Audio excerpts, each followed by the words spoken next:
მოგესალმებით დღეს ბიზნეს პოდკასტის სტუმარია ირაკლი ჩომახაშვილი, ადვოკატი და JPD ჯგუფის დამფუძნებელი. ჩვენ ვისაუბრებთ როგორც JPD ჯგუფის საქმიანობაზე, ასევე ბიზნესში სამართლის მნიშვნელობაზე. გამარჯობა ირაკლი, მიხარია რომ ამ ფორმატში შედგება ჩვენი საუბარი და მოდი დავიწყოთ JPD ჯგუფის შექმნის ისტორიით, რა მიზნით შეიქმნა, რას აკეთებს და რა ეტაპზეა დღეს კომპანია. მოგესალმებით, გიორგი, მადლობა პირველ რიგში მოწვევისთვის. ძალიან ვაფასებ თქვენ სამუშაოს და გისურვებ წარმატებას. ჩვენ გქონდა მანამდე საუბარი სანამ პოდკასტში გადავწყვეტით, ასე ვთქვათ, ამ საკითხზე პოდკასტის ჩაწერას და ზოგადად, ასე ვთქვათ, ვიცით რა საკითხზე შეიძლება ვილაპარაკოთ დღეს. თუმცა ეს JPD ჯგუფის და გრუპის საქმიანობა საქართველოში არის სტარტაპი. პირველად ჩვენ და ჩემმა პარტნიორებმა შემოვიტანეთ. რა თქმა უნდა, ეს არის უცხოური მოდელი, სადაც უამრავი კვლევა ჩავატარეთ სხვადასხვა ქვეყნებში თუ რა პროცენტულობით იყო საჭირო ბიზნესში ასეთი იურიდიული მხარდაჭერის მონაწილეობა და დადგინდა კვლევებით, რომ ასე ვთქვათ, დიდი ნაწილი თანამშრომლების, რომელსაც ჰქონდა ჩვენი სერვისი დიდ კომპანიებში, იყვნენ კმაყოფილები და გააჩნდათ, ასე ვთქვათ, ბენეფიტი, დამატებითი ბენეფიტი კომპანიაში და კომპანიაც იყო კმაყოფილი, იმიტომ რომ სთავაზობდა საკუთარ დასაქმებულს უფრო მეტ კომფორტს, ასე ვთქვათ, იმ თვალსაზრისით, რომ ქონოდა საშუალება თანამშრომლები კომფორტულ გარემოში ხოვოთ. ეხლა რას გულისხმობს და ჩვენ რა საქმიანობას ვეწევით? ერთი რომ ჩვენ კლასიკურ ლეგალსაც ვაკეთებთ, ანუ დიდ კომპანიებს ვემსახურებით, რაღაც ასე ვთქვათ, ბიზნეს საქმიანობაში, როდესაც იურიდიული დახმარება და მხარდაჭერა ჭირდება, როგორც თანამშრომლებთან ურთიერთობის, შრომით ურთიერთობების ნაწილში, ასევე ხელშეკრულებების გაფორმების და მათ შორის სისხლის სამართლის მიმართულებითაც თუ ამის საჭიროება არსებობს. ეს არის ერთი მიმართულება, რომელიც კლასიკურად ყველა იურიდიულ კომპანიას აქვს, მაგრამ რის გამოც შეიქმნა თავდაპირველად, რასაც ჩვენ ვაკეთებთ, არის აბსოლუტურად განსხვავებული. ჩვენ ამას ვეძახით კორპორატიულ იურიდიულ მომსახურებას კომპანიის თანამშრომლებისთვის. ეს არ ეხება მხოლოდ კომპანიას, არამედ ეხება თითოეულ კომპანიის თანამშრომელს.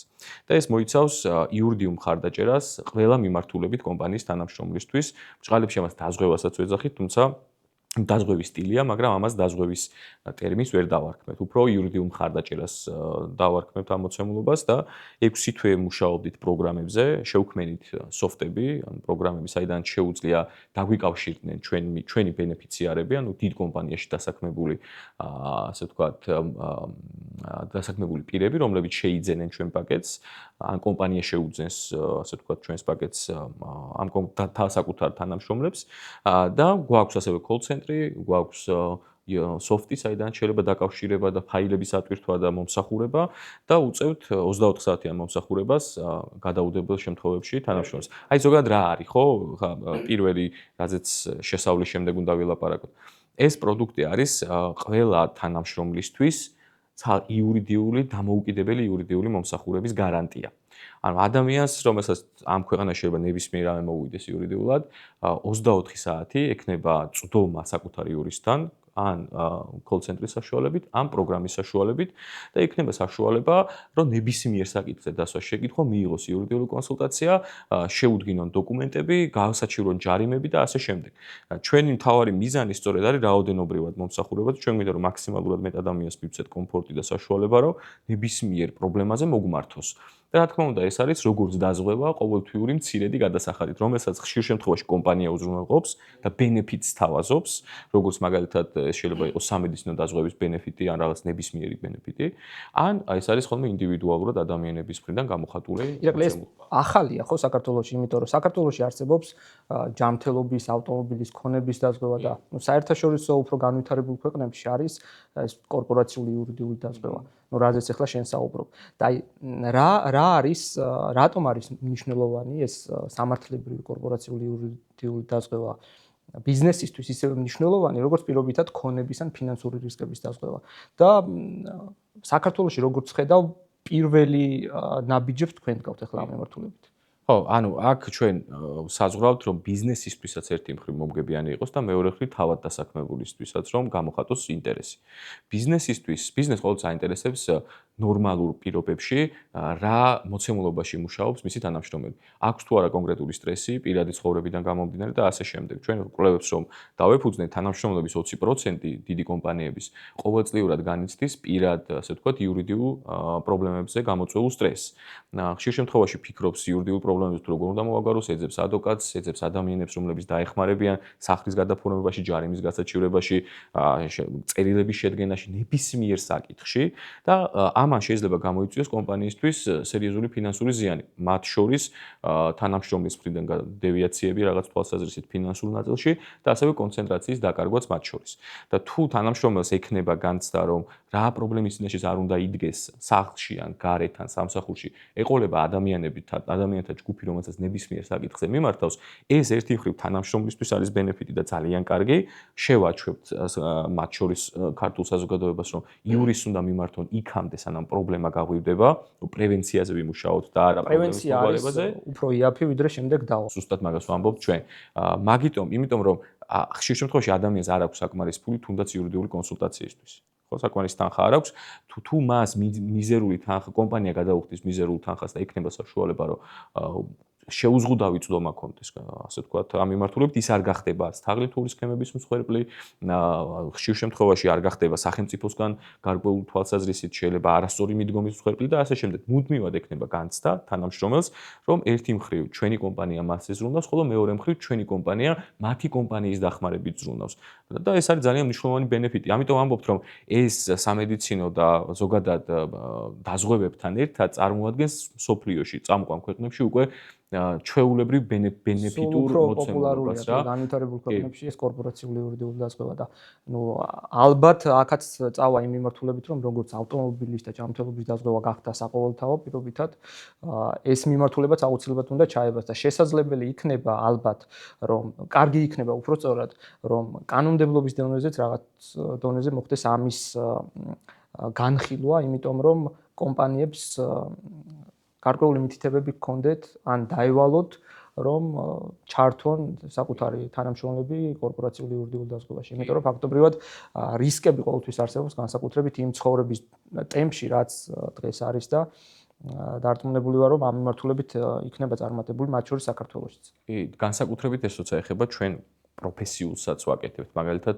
ბავშვთა ექიმებისთვის შეიძლება იყოს ეს როგორც არსებობს პროფესიული პასუხისმგებლობის დაზღვევა, ამავდროულად იურიდიული დაზღვევის ნაწილი ძალიან კარგი იქნება თუ პროფესიულ დაზღვევაში სახელმწიფოც მიიღებს გარკვეულ მოსაზრებებში მონაწილეობას, რომ მნიშვნელოვანია აი ასეთი, ასე ვთქვათ, მოდი ესე ვთქვათ, რისკიანი პროფესიების, როგორც პროფესიული დაზღვევა, ფინანსური, ასევე იურიდიული დაზღვევაც, ეს ერთი მხრივ კარგი იქნება თავად მომხმარებლებისთვისაც და დიდი საავადმყოფო და ჩვენ კონტაქტიც გვაქვს მათთან, სხვადასხვა ვაიზერთან, რომელიც ყოფილი PSP-ს დაზღვევა გავაფორმეთ მემორანდუმი და უკვე შემოდგომიდან შევთავაზებთ ექიმებს თანამშრომლობთ უკვე ხო ეს კომპანიებთან. კი, განსაკუთრებით ეს ამ შემთხვევაში ვაიზერთან გვაქვს და ოქტომბრისთვის უკვე ვფიქრობთ, რომ საერთო პროდუქტი გამოვუშვათ განსაკუთრებით სამედიცინო პერსონალს, რომელსაც ეხება, ვინც გარკვეული რისკის ქვეშ დგას ყოველთვის და მეთანხმებით, იმიტომ რომ ამ საქმიანობაში შეცდომა ყოველთვის ძვირად ფასობს. ამიტომ რეგიონში პირობითად რეგიონში რა სურათია თუ გაგვჭირს სწავლელი და აი ექსპორტზე ამ სერვისის გატანა რამდენი შესაძლებელია?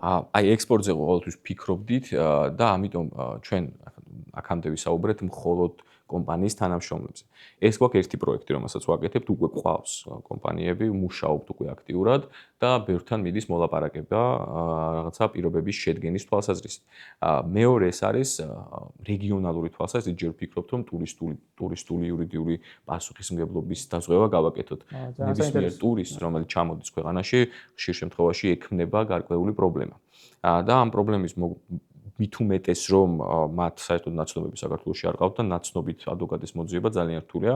ჩვენ ტურისტულ კომპანიებს თავაზობთ და შევთავაზეთ უკვე თავად პაკეტებში განისაზღვროს ჩვენი მომსახურებაც მათ შორის დაემატოს როგორც ერთ-ერთი ბენეფიტი და შემოსვლეთ ტურისტებს ექნებათ როგორც მაგალითად სამედიცინო დაზღვევა, ასევე იურიდიული დაზღვევაც ეს მოიცავს მათ შორის საზღვარზე შეჩერებასაც და ქვეყანაში თუ რაიმე დანაშაულის მსხვერპლი ან ბრალდებული გახდა ტურისტი და დამეთანხმებით რომ და ძალიან მიზერულ ფასად, რა თქმა უნდა. თავი არის რომ ხელმისაწვდომია ტურისტებისთვისაც და მეორე მხრივ ქვეყნისთვისაც კარგია ეს, იმიტომ რომ ხშირ შემთხვევაში ახლა პოლიციაში ურთიერთობები სხვადასხვა ენებზე ადვოკატის გარეშე ძალიან რთულია, ამიტომ თუ გარანტირებულად ამ ადამიანს ეყოლება საქართველოში წარმომადგენელი, ან ჯგუფი, რომელიც ამ საკითხზე მუშაობს, მათთვისაც უნდა იყოს ეს პრიორიტეტული და მომგებიანი. ამიტომ ერთი მიმართულება, რომელიც პროექტი ჩვენ გვაქვს, ეს არის საქართველოში მოქმედი საქართველოს მოქალაქეების მიმართ დიდ კომპანიებთან და საშუალო კომპანიებთან თანამშრომლობა, რომ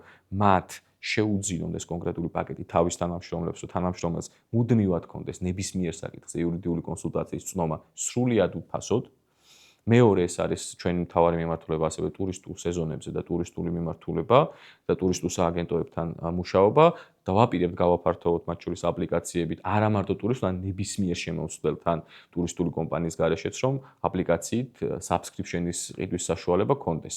და მესამე მიმართულება, რაც ეგან გითხარი, ეს არის პროფესიული დაზღვევა ექიმების და საავადმყოფოებში მომუშავე პერსონალის, როგორც პროფესიული დაზღვევა პასუხისმგებლობის ფინანსური ექიმებისთვის, ასევე ფინანსურთან ერთად მონაწილეობა სხვადასხვა სადაზღვევო კომპანიებთან, რომ იურიდიული დაზღვევაც გქონდეს მას, რომ ნებისმიერ ეტაპზე ექიმსაც შეეძლოს ჩვენთან კონსულტაციის გავლა და ჩვენ დიდი გუნდი ვართ და ამ საკითხზე მუშაობთ. ამიტომ აი ეს სამი მიმართულება გვაქვს, რომელიც უნდა ავიღოთ. იცი რა მაინტერესებს, შენ იურისტი ხარ, ადვოკატი ხარ და ხა საქართველოში, როდესაც მეწარმე პირობითად ბიზნესს ქმნის, ხო, ძირითადად თავიდან ყურადღებას აქცევენ ფინანსებს, მარკეტინგს, გაყიდვებს და თითქოს ეს სამართლებრივი საკითხები არის ხოლმე მეორე ხარისხოვანი. თუმცა შეიძლება რომ ერთმა რაღაც არასწორად შედგენილმა ხელშეკრულებამ, აი წლობით ნაშენები ბიზნესი ძალიან ასე ვთქვათ, დიდი რისკის წინაშე დააყენოს. როგორ უნდა შედგეს სწორი ხელშეკრულება მხარეებს შორის? ხო, ეს ჩვენ პრობლემა ზოგადად ეს პრობლემა არის სუბკულტურული ჩვენს ქვეყანაში. მაგალითად, თუ შევხედავთ განვითარებულ ქვეყნებს, იურისტის პროფესიაც მათ შორის ძალიან მნიშვნელოვანია კორპორატიულ საკითხებში. არა მარტო ინდივიდუალურ საკითხებში, არამედ კორპორატიულ საკითხებშიც. საქართველოში თუ დიდი კომპანია არ არის, კორპორატიული იურისტები არ ყავთ. ჩვენ გითხარით თავიდანვე, რომ ამასაც ვთავაზობთ დიდ კომპანიებს, თავიდან ჩვენ შევდივართ დიდ კომპანიებში, შიდა წესდებასაც, ასე ვთქვათ, განაწესებს ვაშენებთ იმისათვის, რომ სწორად მოხდეს შრომითი ურთიერთობების დარეგულირება, პერსონალური მონაცემების დარეგულირება და კომპანია არ დადგეს იმ, ასე ვთქვათ, პრობლემის წინაშე, რომ შეიძლება ფინანსურზე იყოს ბოლომდე აგებული, მაგრამ ისეთი იურიდიული შეცდომა დაუშვან ჯერ ხელშეკრულებამდე. თანამშრომლებთან მიმართებით, რომ ძალიან დიდი რეპუტაციული ზიანი მიიღონ ეს ერთი და მეორე ფინანსური ზიანი განიცადონ. ამიტომ ნომერ პირველი კომპანიისთვის არის, რომ ჯერ მოაგვარო საკითხები შიგნით, აიყვანოს სწორად თანამშრომლები, სწორი ხელშეკრულება დაუდო თანამშრომლებს, შიდა განაწესი გქონდეს ისე, როგორც შეესაბამება საქართველოს კანონმდებლობა, შრომით კოდექსს და სხვადასხვა ნორმატიულ აქტებს და მოაგვარო საკითხი ისე, რომ პირველი სურვილის შემთხვევაში გქონდეს საშუალება, რომ ნებისმიერ დროს შეცვალო თანამშრომელი თუ ვერ ართმევს თავს და ეს პრობლემა არ დაგიდგეს სასამართლოში და შემდეგ არ მოგიწიოს 10,000-ობით ლარის ან ზიანის ანაზღაურება, განაცდურის ანაზღაურება და რეპუტაციული ზიანის მიღება. ეს არის ნომერ პირველი. ასევე მაინტერესებს აი რა რისკი ახლავს თან ხელშეკრულების ინტერნეტიდან გადმოწერას ან სხვა კომპანიის დოკუმენტაციის გამოყენებას, იმიტომ რომ ხშირ შემთხვევაში დამწყები კომპანიები, რომლებიც გარკვეული ფინანსურ დანაზოგებს აკეთებენ და ერიდებიან იურიდიულ ხარჯებს, სხვა კომპანიის დოკუმენტაციას გამოიყენებენ ხოლმე საკუთარად, როგორც საკუთარს. აი, რამდენად რა რისკები ახლავს ამ ნაბიჯთან და რამდენად ინდივიდუალური უნდა იყოს ეს სამართლებრივი დოკუმენტაცია და მორგებული კომპანიაზე? ხო, ეს არანაკლებ პრობლემატურია ჩვენს რეალობაში. ჯერერთი იმიტომ, რომ ზოგადი ხელშეკრულების პირობების გამოყენება არასდროს არ არის მიზანშეწონილი კომპანიებისთვის, იმიტომ რომ ინდივიდუალურად დარეგულირდეს როგორც შიდა შრომითი, ასევე სხვა მომსახურების ხელშეკრულების გაფორმება, ხო? იმიტომ რომ იურისტმა და მათ შორის კომპანიის დირექტორმაც ძალიან კარგად იცის მისი კომპანიის ფინანსური მდგომარეობა და ან კონკრეტულად პირობების დარღვევის შემთხვევაში რა ვალდებულებების დაკისრება უნდა მოხდეს, რა პირობებში უნდა შესრულდეს, როგორი პირობები უნდა იქნეს ხელშეკრულებაში გაწერილი, ეს არის არსებითად მნიშვნელოვანი. ამიტომ შესაძლებელია, რომ სტანდარტული პირობები არ იყოს მორგებული კონკრეტული ბიზნესისთვის და იმ კონკრეტული კომპანიისთვის. ამიტომ მნიშვნელოვანი იყოს კარგ კორპორატიულ იურისტთან კონსულტაციის გავლა.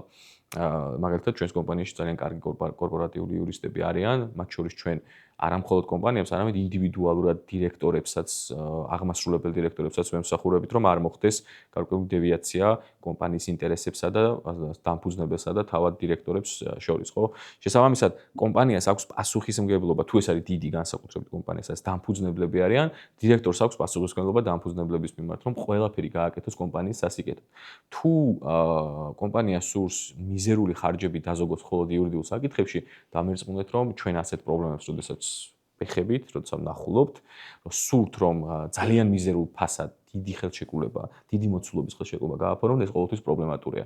ამიტომ ნომერ პირველი რაც არის პრეიუდიცია ჩვენთვის, არასდროს როდესაც აფორმებ დიდ ხელშეკრულებას, მოცულობით ხელშეკრულებას, არასდროს არ უნდა დაჯერდე შაბლონებს და ყოველთვის კომპეტენტურ იურისტთან უნდა გაიარო კონსულტაცია. წინააღმდეგ შემთხვევაში ყოველთვის ხელშეკრულება არ სრულდება. და თორსა არ სრულდება, მერე პრობლემდება და მერე უკვე იწყება იმ პრობლემის სამწუხაროდ ჩვენთვის, ასე ვთქვათ, რთული საკითხების რთულად მოგვარება. თუმცა, რა თქმა უნდა, მოუგვარებელი არაფერი არ არის ამ არც იურიდიულ სამყაროში, მაგრამ უკეთესი იქნებოდა, რომ სანამ პრობლემა დადგება, პრევენციის თვალსაზრისით ქონოდა საშუალება. ჩვენ ბიზნესის გარშემო უტრიალებთ რა და ხშირად ბიზნესმენები სამართალს აღიქვავენ როგორც შეზღუდვას, იმიტომ რომ ეს გარკვეულ ბიუროკრატიას უმატებს ბიზნესს. თუმცა ეს სწორად გაწერილი წესები ხშირ შემთხვევაში შეიძლება გახდეს პირიქით სწრაფი ეკონომიკური განვითარების წინაპირობა. აი სად გადის შენი აზრით ზღვარი რეგულაციასა და ზედმეტჩარევას შორის? ანუ ეს ამისთვის თუ არ არსებობს არანაირი რეგულაცია არის ყველას ომი ყველას წინააღმდეგ რა გამოთქმაც არსებობს, ხო? ანუ ანარქია არის სრული, სადაც არც ბიზნესია დაცული და არც მოქალაქე არ არის დაცული. ჩვენ სადღაცას ბალანსი უნდა ვნახოთ. რეგულაცია არსებობს იმისთვის, რომ ერთი მხრივ ბიზნესი იყოს დაცული სახელმწიფოსგან, ბიზნესი იყოს დაცული ცალკეული მოქალაქეებისგან და პირიქით მოქალაქეები იყვნენ ისეთი ბიზნეს გადაწყვეტილებისგან დაცული, რომელმაც შეიძლება უზურპაცია მოახდინოს მათი უფლებების და მონოპოლია შექმნას ქვეყანაში, სადაც ადამიანს ალტერნატიულ ვერსიებზე, ალტერნატიულ ბიზნესზე ხელი არ მიუწვდება. ამისთვის არსებობს რეგულაცია. რეგულაციები ხშირ შემთხვევაში ბიზნესს ბევრი აზარალებს, ბევრიც ეხმარება. მე ვერ ვიტყვი და არასდროს არ ვიტყვი, რომ რაღაცა არ არსებობს უაზრო რეგულაციები. რა თქმა უნდა არსებობს და ეს არის ჩვენი სახელმწიფოს მოუქნელობის შედეგი. მე უფრო ვისურვებდი, რომ მეტი თავისუფლება ქონოდა ბიზნეს გადასახადების ნაწილში და მეტი პასუხისმგებლობა მოქალაქეების საკითხში. განსაკუთრებით ეს შეეხება რეკლამებს, შეთავაზებებს, სხვადასხვა მიმართულებით ბიზნეს, რომელიც ძალიან სპეციფიკურია ქვეყანაში, მაგალითად შეიძლება იყოს სათამაშო ბიზნესი და ასე შემდეგ. მიუხედავად იმისა, რომ ქვეყანაში უნდა არსებობდეს ეს, ადამიანის არჩევანზე არის დამოკიდებული რა მიმართულებით განავითარებს საკუთარ ცხოვრებას, სახელმწიფო მაქსიმალურად ცდილობს, რომ ადამიანებმა გააკეთონ სწორი არჩევანი. მაგრამ საბოლოო ჯამში ჩემი მოცემულობა მაინც თავისუფლებას ემხრობა. რეგულაციები არსებობს, რეგულაციებმა უნდა იარსებოს, წინააღმდეგ შემთხვევაში თავად ბიზნესი დაზარალდება, იმიტომ რომ რაღაცა უჯელობა ქონდა ხოლმე ძალიან ხშირად, რამდენად სწორია თუნდაც ლიკვიდურობის დადგენა ბანკის არსებობის შემთხვევაში, როდესაც გარკვეულ თანხას სახელმწიფო სთხოვს, რომ არ აბრუნოს, იმიტომ რომ თუ კრიზისი მოხდა, მიანაბრებმა თანხა არ დაკარგონ და ამ თანხის ბრუნვა ვერ ხდება და არის დაკონსერვებული, ხო? ეს ერთი მხრივ რო შევხედოთ, რატომ? როცა შეიძლება ამ თანხამაც იბრუნოს და უფრო ნაკლებად გაიცეს პროცენტები, ნაკლებ, ასე ვთქვათ, ცესხები ნაკლებ პროცენტებში, მაგრამ მეორე მხრივ თუ მოხდება ასეთი შემთხვევა, შეიძლება მეანაბრებმა დაკარგონ, მოქალაქეებმა დაკარგონ საკუთარი ანაბარი და ვერავისგან აინაწავრონ. არაერთი შემთხვევა მოხდა ამერიკის შეერთებულ შტატებში მსგავსი, სადაც ჩაერთო, ხო? სხვადასხვა რეგულატორები ჩაერთენ. ამიტომ ყველა რეგულაციას, რასაც აქვს მინუსი, ასევე აქვს დაზღვევის პლუსიც. თუმცა ბევრი რეგულაციაა, რომელსაც კი, აი ჩვენ როდესაც საუბრობთ ეკონომიკურ განვითარებაზე, ხშირად ყურადღება მიდის ინვესტიციებზე, გადასახადებზე, მაკროეკონომიკურ მაჩვენებლებზე, თუმცა ძლიერი ეკონომიკების გამოცდილება აჩვენებს, რომ გრძელვადიან პერსპექტივაში კაპიტალი მიდის იქ, სადაც დაცულია კერძო საკუთრება და არსებობს სამართლებრივი წესები და ნორმები. ანუ საბაზრო ეკონომიკის განვითარებისთვის კი ეს საბაზრო ეკონომიკა არის მნიშვნელოვანი, თუმცა ინვესტორი პირველ რიგში ჯერ ბაზრის ზომას კი არ უყურებს, არამედ ქვეყანაში არსებულ სამართლის ხარისხს. და შესაბამისად ინვესტორს სჭირდება პროგნოზირებადი გარემო, რომ მან იცოდეს, რომ ეს შეთანხმება შესრულდება და დაცული იქნება მისი უფლებები. შესაბამისად ბიზნესის განვითარებაში და ქვეყნის განვითარებაში და ზოგადად ინვესტირების პროცესში სწორ კანონმდებლობას აქვს ძალიან დიდი მნიშვნელობა და შეიძლება იყოს კი მოწინავეც კი. ხო, იმიტომ რომ სწორედ ესე ვამბობ, დიდი ინვესტიციები ქვეყანას შემოდის მაშინ, როდესაც გრძელვადიან პერსპექტივაში ბიზნესმენმა იცის სტაბილურობის ფასი. თუ კანონმდებლობა მუდმივად იცვლება, განსაკუთრებით იმ პირობებში, როდესაც სწრაფად ხდება კანონების მიღება, რომელმაც შეიძლება შეზღუდოს როგორც ბიზნესი, ასევე სხვა მოქალაქეები, დიდი ინვესტორები ყოველთვის თავს შეიკავებენ რისკიანი ბიზნესის, რისკიანი ინვესტიციის განხორციელებისგან, ხო? ამიტომ პირველ რიგში თუ ჩვენ გვინდა რომ შევქმნათ სწორი ეკონომიკური გარემო, იურისტებმა მონაწილეობა მივიღოთ იურიდიული ხელშეკრულების შედგენაში, სადაც ქართველი ხალხიც მიიღებს იმ სარგებელს, რასაც ინვესტიცია ქვია, გადასახადებსაც გადაიხდიან უცხოელი ინვესტორები საქართველოში, აუცილებელი არის სწორი საკანონმდებლო ვერსიის შემუშავება და რა თქმა უნდა ეფექტური სასამართლოს არსებობა. ან ეფექტური სწრაფს გულისხმობ მათ შორის. არ შეიძლება რომ საერთაშორისო კარგი თემა ახსენე რა, აი სასამართლოს ნაწილი. ძალიან დიდი მნიშვნელობა აქვს ბიზნეს დავებს, ხო? და ეს ბიზნეს დავების ვადებს. როდესაც ბიზნესს აკეთებ, ბიზნესისთვის ყველაზე დიდი მნიშვნელობა აქვს დროს ჯერ. და თუ ეს დავა 4-5, ხშირ შემთხვევაში 10 წლითაც კი იწელება, ეს არის უდიდესი პრობლემა რა. მე მქონია პრაქტიკაში ვიცი ასეთი кейსები, როდესაც 5 წლით, 6 წლით ეს დავები იწელება და ბიზნეს, როდესაც ჭირდება სწრაფი მოძრაობა, რაღაცის აქტივის დროულად გაყიდვა, დროულად შესყიდვა და უბრალოდ პარტნიორული დავების დროულად გადაწყვეტა და მაშინ რომ ეს დავები იწელება, იმიტომ რომ რაღაც თაროზია შემოდებული და ანუ უბრალოდ რაღაც დროული მენეჯმენტი ამის არ ხდება, ეს ძალიან აფერხებს ეკონომიკურ განვითარებას. ამიტომ აქ ალბათ ძალიან სერიოზული ნაბიჯები იქნება გადასადგომი, რომ ეს პროცესები დაალაგდეს და ამან ხელი უნდა შეუწყოს შემდეგ განვითარებას. უფრო მეც გეტყვით, საქართველოში 100,000 მოსახლეზე 9 მოსამართლეა. სულ ყავს 366 მოსამართლე, იქნება რა თქმა უნდა სამოქალაქო, სადაც ძირითადად ბიზნეს დავები განიხილება, იმის ნახევარზე ნაკლებია, რა თქმა უნდა, და სტანდარტულად ევროპულ ქვეყანაში 100,000 მოსახლეზე მოდის 21-22 მოსამართლე. ასევე გვაქვს შემთხვევები, როცა 4-5 წლით იდება სხდომები და ფაქტობრივად ბიზნეს დავებიც მათ შორის.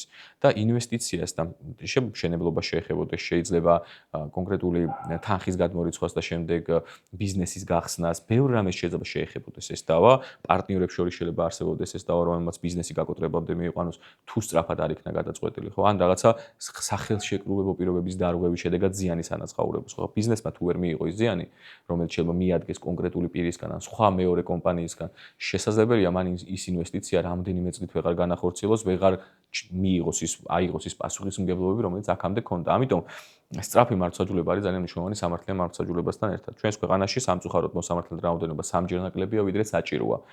ზოგ მოსამართლეს 700-800 საქმე აწერია სამოქალაქო განხრით. ახლა როგორ წარმოგიდგენიათ, მოსამართლემ, რომელსაც 700 საქმე აწერია, ეფექტურად და სწრაფად გადაწყვიტოს ეს დავა. ამიტომ ეს არის ეკოსისტემური საკითხი, ხო? როგორ შეიძლება ინვესტორს აჭირდება ქვეყანაში. ქვეყანას ჭირდება კანონმდებლობა, გარანტიები, მშვიდი გარემო და სამართლიანი სასამართლო სწრაფი, რომ ზუსტად იცოდეს, რომ თუ მას ზიანი მიადგება, მყისიერად აინაზღაურებს ზიანს, არა მარტო ინვესტორსა, თუ საუბრობთ ინვესტორებზე, ხო ჭირდება მათ შორის მოქალაქესაც, თუ მოქალაქეს მიაყენა ზიანი ბიზნესმა, მოქალაქემაც უნდა აინაზღაუროს ბიზნესისგან ზიანი.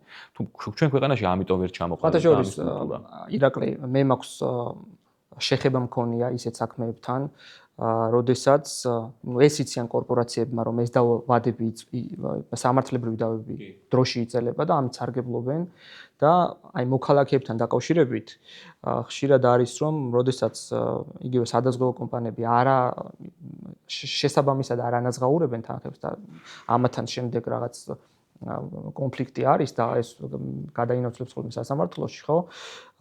იქ დგება საკითხი, რომ იწელება ძალიან, ანუ მოქალაქე, რომელიც ელოდება საკუთარი ზიანის ანაზღაურებას, პირობითად ეს იქნება მანქანის დაზღვევა თუ სხვა რაიმე ქონების დაზღვევა და არ ეთანხმება ამ შემთხვევაში რომელიმე სადაზღვევო კომპანიის შეფასებას და მიდის პროცესი უკვე სასამართლოში, ესაც შეიძლება ძალიან დიდი ხნით გაიწელოს და ამით იმ მოუქნელი სასამართლო სისტემის გამო, რომელიც დროში იწელება, სარგებლობს მათ შორის ეს მსხვილი კორპორაციები და ეს ძალიან არახუმანური მიდგომა არის მოქალაქეების მიმართ. და ამან ეს განაპირობებს მათ შორის არაეფექტურობა განაპირობებს მათ შორის სხვა ალტერნატიული გზების ძიებას, რომელიც ძალიან ხშირ შემთხვევაში მივყავართ კრიმინალამდეც მათ შორის.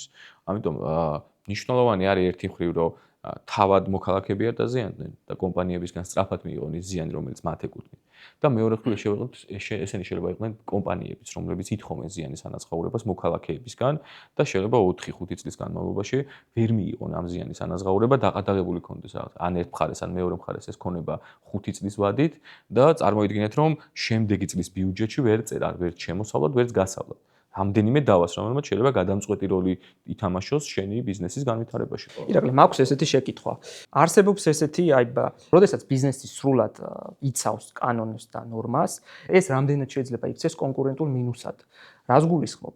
და ამ შემთხვევაში სხვა კომპანიები, რომლებიც არ იცავენ ამ წესებს და ნორმებს და შეიძლება გარკვეული ეს პროცესები ეპატიოთ მას, პასუხისგებლიანი კომპანია რამდენად შეიძლება დადგეს, უბრალოდ რისკის წინაშე, იმიტომ რომ ის იცავს ყველა ამ წესებს და ნორმებს, სხვა კომპანიები არ იცავენ ამას და შემდეგ რაღაც გადაწყვეტილებების გამო მათ ეპატიებათ პირობითად ეს დავალიანება სახელმწიფო ბიუჯეტის მიმართ ასე შემდეგ და ეს რამდენად არის ნორმალური და ასეთმა წარმატებულმა პასუხისგებლიანმა კომპანიებმა ამ შემთხვევაში რა უნდა გააკეთოს და შენ თუ ქონია ესეთი გამოცდილება რომელიმე კომპანიის? კი, უბრალოდ აქ კონკურენტუნარიან გარემოს, როდესაც გულისხმობთ, თუ რომელიმე მხარე არასამართლიანი წესებით თამაშობს, რა თქმა უნდა იმყოფება მეორე მხარესთან იმყოფება კონკურენციის უპირატესობის რეჟიმში. იმიტომ რომ თუ შენ არ იხდი მაგალითად გადასახადებს, არ ღვევ წესებს და შესაბამისად არ გაქვს გარანტირებული რაღაცა შრომითი ვალდებულებები კონკრეტულ კომპანიაში, შენ ზოგავ თანხას. თუ თანხას ზოგავ, უფრო მეტი თანხა გაქვს შემდგომ ინვესტიციების განსახორციელებლად. კომპანია, რომელიც რაღაც თავის ფინანსების შემოსავლების მოგების რაღაცა ნაწილს 20%, 30% უთმობს უსაფრთხოებას, როგორც იურიდიულს, ფინანსურს, გარემო უსაფრთხოებას მათ შორის, რა თქმა უნდა, მათი შემოსავალი ძალიან კლებულობს და რა თქმა უნდა, რეინვესტიციასაც შედარებით ნაკლებს ახდენს.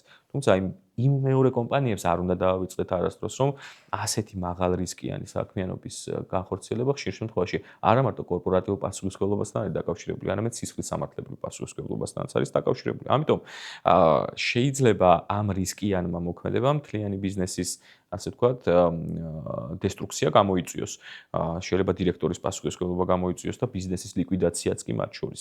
ამიტომ, როცა ჩვენ საუბრობთ დანაზოგზე და კონკურენტულ გარემოზე, მნიშვნელოვანია, რომ ბიზნესის მიდგომა იყოს გამჭვირვალეც მათ შორის. თუ ბიზნესი ხედავს, რომ ვიღაცა აქტორი თამაშობს არაკონკურენტუნარიანად, მას უნდა კონდეს, რა თქმა უნდა, გამბედაობა იმისი, რომ ამასთან დაკავშირებით ხმამაღლა ისაუბროს და მათ შორის საგამოძიებო ორგანოსაც მიაწოდოს ეს ინფორმაცია. ამით შევეცდებით, რომ დავაბალანსოთ. ეს მაგალითი ჩვენ გქონდა მოქალაქეებთან დაკავშირებით, როდესაც გარკვეული მოქალაქეების რაოდენობას ჩამოეწერათ რაღაც ფინანსური დავალიანება სახელმწიფოსთან დაკავშირებით. იყო ესეთი შემთხვევა. კომპანიებზე არ ყოფილა, არ მახსენდება მე. მაგრამ მოქალაქეებთან დაკავშირებით იყო და მე არ მგონია სწორი მიდგომა, იმიტომ რომ ეს პასუხისგებლიანი მოქალაქე, რომელიც იხდის გადასახადებს, ხო, ის არ უნდა გაათანაბრო უპასუხისმგებლო მოქალაქესთან, იმიტომ რომ ეს მიანიშნებს იმაზე, რომ მაშინ ის არის რა, შენ არ გაქვს мотиваცია რომ იყო პასუხისმგებლიანი სახელმწიფოსთან დაკავშირებით. ეს არასწორი მიდგომაა ძალიან. კი, მე არასწორს მათ შორის ეს საკითხი ერთი მხრივ მორალური დილემაა ხო ადამიანს, რომელსაც დავალიანება აქვს, რომ შეიძლება აქ ნახო ადამიანები, რომლებსაც განზრახ გააკეთეს ეს და საერთოდ არ ეკუთვნით ის ლობიერი მიდგომა და შეიძლება ნახო ადამიანები, რომლებსაც მეტი გზა არ ქონდათ ფინანსური საქმიდან გამომდინარე. თუ მეტი გზა არ ქონდათ, მე უფრო ჩავთვლიდი, რომ ინდივიდუალური ლობიერი მიდგომა შესაძლებელი იქნებოდა, მაგრამ საბოლოო ჯამში რაც ჩვენ უნდა ვისწავლოთ ევროპული ქვეყნებიდან, რაც ჩვენ უნდა ვისწავლოთ გამოცდილი თუნდაც აზიური ქვეყნებიდან, ისეთ როგორც არის იაპონია, სინგაპური, მნიშვნელობა არ აქვს ევროპულია თუ აზიური, თავარია გამოცდილი იყოს ეკონომიკურ ნაწილში. არის პასუხისმგებლობის განცდა. როგორც ინდივიდუალურ დონეზე, ასევე კორპორატიულ დონეზე. მხოლოდ უფლება არ არსებობს ჩვენთან, არსებობს უფლებასთან ერთად ყოველთვის ვალდებულება. ამიტომ რა თქმა უნდა წახალისება არ შეიძლება, მაგრამ მეორე მხრივ თუ შევხედავთ სახელმწიფოს როლს ხშირ შემთხვევაში ფინანსური დანაკარგების ნაწილში, განსაკუთრებით იმ პირობებში, როდესაც სახელმწიფოს ვალდებულებაა, რომ საინვესტიციო გარემო შექმნა, სახელმწიფოს ვალდებულებაა, რომ მოქალაქეს მისცეს შესაბამისი საშუალება, რომ მან ნორმალურად ადამიანურ მდგომარეობაში იცხოვროს და ამას ვერ აკეთებს, ხანდახან შეიძლება გადადგას ეს ნაბიჯები, რომ თავად სახელმწიფომ გამოასწოროს მის მიერ ჩადენილი ქმედება. მაგრამ ის რომ მაგალითად რომელიმე ბიზნეს განცდა კონდეს, რომ მე არ გადავიხდი გადასახადებს და მე ვიღაც მაპატიებს და მეორე ბიზნეს კონდეს განცდა ინვესტორს, რომ იცი რა მე ვიხდი გადასახადებს, იმიტომ რომ მოლოდინი არ მაქვს რომ აპატიოს, რა თქმა უნდა ეს არაკონკურენტულ გარემოს ქმნის, მაგრამ იმ ბიზნესისთვის მე მაქვს ძალიან კარგი, ასე ვთქვათ, კარგი აზრი და რჩევა და სიახლე, რომ ეს ბიზნესი ყოველთვის იქნება დაცული და ბაზარზე ოპერირება შეძლებს, ხოლო ბიზნესი, რომელიც ცდილობს, რომ რეგულაციებს თავი აარიდოს და ამაში თანხები დაზოგოს, ყოველთვის არის რისკის ქვეშ. ამიტომ ჯობს, რომ რაღაცა კამრების შემოჭერა მოხდეს ინვესტიციის დროს და ბიზნესის დროს, ბიზნესის განხორციელების დროს, ვიდრე ეს ფატალურ შედეგამდე მივიდეს. ამიტომ ჩვენი რჩევა ყოველთვის ეს არის. ირაკლი, ბიზნესში ძალიან ხშირია პარტნიორებს შორის დავები. არა იმიტომ, რომ რაღაც შეიძლება ცუდი განზრახვა იყოს, არამედ იმიტომ, რომ განსხვავებული მოლოდინები იყო დასაწყისში. აი, აქ პრობლემა რა არის? უფრო ადამიანის ხასიათი თუ თავიდანვე ცუდად განსაზღვრული წესები? აქ არის ადამიანური ხასიათი. ადამიანური ხასიათი წესებიც მათ შორის ერთმანეთს ერთი მეორეს არ გამორიცხავს პირიქით ჩემი აზრით ბევრ ნაწილში ეთანხმება კიდეც. ჩვენ ზოგადად იურიდიულ ფორმალურ წესებს ყურადღებას არ ვაქცევთ თავის დროზე და ვქმნით პროდუქტებს, ვქმნით იდეებს ჩვენს პარტნიორებთან ისე, რომ შესაბამის გარიგებას, შესაბამის პირობებს, შესაბამის ხელშეკრულებას, შესაბამის წესდებას არ განსაზღვრავთ. ამიტომ და ეს არის პირველი ახდაცების საკითხი, ხო? როდესაც ადამიანი იწყებს ახალ რაღაცას, პარტნიორებთან გახარებულია და ფიქრობს, რომ ეს მოცემულობა ყოველთვის შენარჩუნდება. თუმცა მე სამწუხარო ამბავი მაქვს მათთვის, უდიდეს შემთხვევაში, სადაც განსაზღვრული არ არის ფორმები, ურთიერთობის, დარეგულირებული არ არის წესები, წილები და ასე შემდეგ. ყოველთვის მიდის სასამართლო დავამდე ეს საკითხი, იმიტომ რომ რამდენადაც არ უნდა კარგი პარტნიორი იყოს, ბიზნესია. და ბიზნესი ყოველთვის მუშაობს მოგებაზე და ადამიანს ყოველთვის ორიენტირებული ამბავი. ირაკლი, დღეს ხელოვნური ინტელექტს, ჩვენ ვართ ხელოვნური ინტელექტის AI-ის ეპოქაში. ხელოვნური ინტელექტს დღეს შეუძლია რამდენიმე წამში ხელშეკრულების შედგენა. ეს ნიშნავს თუ არა იმას, რომ მომავალში შეიძლება იურისტის როლი შემცირდეს, ან პირიქით გაიზარდოს, იმიტომ რომ თავად ამ ხელოვნური ინტელექტს დასჭირდეს რეგულაცია. კი ბატონო. ესეთი გამოთქმა შეიძლება გამოიყენოთ ამ მიმართულებით. რა თქმა უნდა, ჩვენი პროფესია არ გაქრება. არც იურისტის, არც ბუღალტერის, უბრალოდ განვითარდება ისეთ მოცემულობამდე, რომ როდესაც შენ იცი AI-ის გამოყენება სწორად, შენ იქნები კარგი იურისტი. რა თქმა უნდა, კანონებთან ერთად AI-ის გამოყენება. ამიტომ პროფესიები არ გაქრება, უბრალოდ პრიორიტეტი მიენიჭება იმ ადამიანებს, ვინც ამის სწორად გამოყენება იცის. იმიტომ რომ ერთი ეს დროსაც დაზოგავს, შეამცირებს და მეორე მხრივ ეს უფრო ეფექტური იქნება კომპანიის მართვის პირობებში. თუმცა დღევანდელი არც ერთი ქართული AI არ გვთავაზობს ისეთ პირობებს, რომელსაც შეიძლება კომპანიას მოარგოს ზუსტად. მაინც ზედამხედველობას საჭიროებს იურისტის. თუმცა იმდენი ჯერჯერობით ჩვენ სამართლებრივ გარემოში არ არის იმხელა რესურსი, იურიდიული, ლიტერატურული რესურსი, რომ AI მას ამუშავებდეს. თუმცა ამერიკის შეერთებული შტატებში, სადაც მაგალითად LexisNexis და Westlaw-ზე ატვირთული არის, დაახლოებით მომიწია ყოფნა იქ ვსწავლობდი და სამართალს ვსწავლობდი ამერიკაში, იქ არის იმხელა რესურსი, ლიტერატურა იურიდიული, რომ მას AI ძალიან კარგად ამუშავებს. და საჭირო თვითონ საძიებო სისტემაშიც კი, იურიდიულ საძიებო სისტემაშიც კი AI აქვს ინტეგრირებული იქ. იმიტომ რომ აი მაგალითად LexisNexis-ზე შეიძლება რომ AI-ის რეგულაცია გახდეს ქვეყანაში საჭირო, იმიტომ რომ მან, ასე ვთქვათ, ჯერ ერთი მოიპოვებს ხო ძალიან დიდი რაოდენობით მომხმარებლის ინფორმაციას და თუ შეიძლება რომ მომავალში რაღაც შეზღუდოს ან ზედმეტად ჩაერიოს ადამიანის ცხოვრებაში და ამის კანონმდებლობის დონეზე რეგულაცია ჩვენ დაგვჭირდეს. ეს არის ძალიან რთული შეკითხვა და მზარდი, იმიტომ რომ თუ შენ შეზღუდავ AI-ს, სხვა ქვეყანა არ შეზღუდავს მას და განვითარებას გააგრძელებს. ამიტომ არის ეს მსოფლიო გამოწვევა. თუ მაგალითად ამერიკის შეერთებული შტატები შეეცდება რომ შეზღუდოს პირადი ცხოვრების დაცვის ინტერესების გამო AI-ის გამოყენება და რეგულაცია დაუწესოს, ამას ჩინეთი არ გააკეთებს და პირიქით. ამიტომ მე ვფიქრობ, რომ რაღაც დონეზე რა თქმა უნდა იქნება რეგულაციები, იმიტომ რომ პირადი ცხოვრება, ინფორმაციის მიწოდება, პერსონალური ინფორმაციის დამუშავება ძალიან მნიშვნელოვანია, სად ინახება ეს ინფორმაცია და ასე შემდეგ. ჩვენთვის მნიშვნელოვანია, მაგრამ საბოლოო ჯამში არ არსებობს ჩემი აზრით არც ერთი მოსაზრება, რომელთან შენ შეგიძლია განვითარება შეაჩერო. AI არის განვითარება. AI არის მომავალი. შეუძლებელია ამის გარეშე 10-12 წლის შემდეგ შეუძლებელი იქნება რაღაცა სპეციფიკური საქმიანობების განხორციელება. ამიტომ ჩემი რჩევა იქნება, რომ ადამიანები ინტეგრირდნენ, ასე ვთქვათ, ურთიერთობაში AI-ს, იმიტომ რომ დაუშვათ ადრე თუ საქმეს დაჭირდებოდა 8 საათი, ეხლა EA-ის გამოყენებით შეიძლება დაჭირდეს 1 საათი. და ამას ძალიან აქტიურად იყენებენ წამყვან ქვეყნებში უკვე. ირაკლი, ჩვენ დრო გვეწურება, ბოლოსკენ უნდა გავიდეთ და მინდა მადლობა გადაგიხადო შენ მოსვლისთვის, საინტერესო საუბრისთვის. მადლობა და წარმატება მინდა უსურვო შენს კომპანიას, შენს გუნდს. საქმე, რომელსაც ჩემი აზრით თქვენ ხელი მოკიდეთ საქართველოში არის ძალიან მნიშვნელოვანი, იმიტომ რომ განვითარებულ ქვეყნებში ეს საქმე არის ფაქტობრივად აქტიურ ფაზაში შესული და ჩვენც უნდა დავიწყოთ, იმიტომ რომ ჩვენი მოქალაქეები, მათ შორის უცხოელი მოქალაქეები, რომლებიც საქართველოში განახორციელებენ ვიზიტს, იქნენ დაცული და ამ მიმართულებით ეს არის მართლაც ძალიან წინ გადადგმული ნაბიჯი და მინდა რომ საქართველოს ზოგადად უსურვო კარგი, სწორი და ჯანსაღი სამართალი და კანონმდებლობა და თითოეულ ბიზნესს დარწმუნებული ვარ ამ საუბრიდან ძალიან ბევრს გაიგებდა და უსურვოთ ის რომ მიიღონ სწორი გადაწყვეტილებები, მათ შორის თავიდანვე დააყენონ, დაიწყონ კომუნიკაცია ბიზნესის დაწყების პროცესში იურისტთან, იმიტომ რომ ხშირად აი ეს პრევენცია უფრო იაფიჭდება, როგორც ეხლა ვახსენეთ, ვიდრე შემდეგ დავები და არავის არ ურჩევ, რომ აღმოჩნდეს რაიმე ისეთ არასაჭირო, არასასურველ დავაში, ან პარტნიორთან, ან რაღაც კონკურენტ კომპანიასთან, რომელმაც შეიძლება საქმე გააფუჭოს. ამიტომ ძალიან დიდი არის იურისტების და სამართლის როლი ჩვენს განვითარებაში, როგორც საზოგადოების, სახელმწიფოს განვითარებაში და რა თქმა უნდა, ბიზნესის განვითარებაში. დიდი მადლობა და წარმატებებს გისურვებ. მადლობა შენ მოწვევისთვის. წარმატებები თქვენს.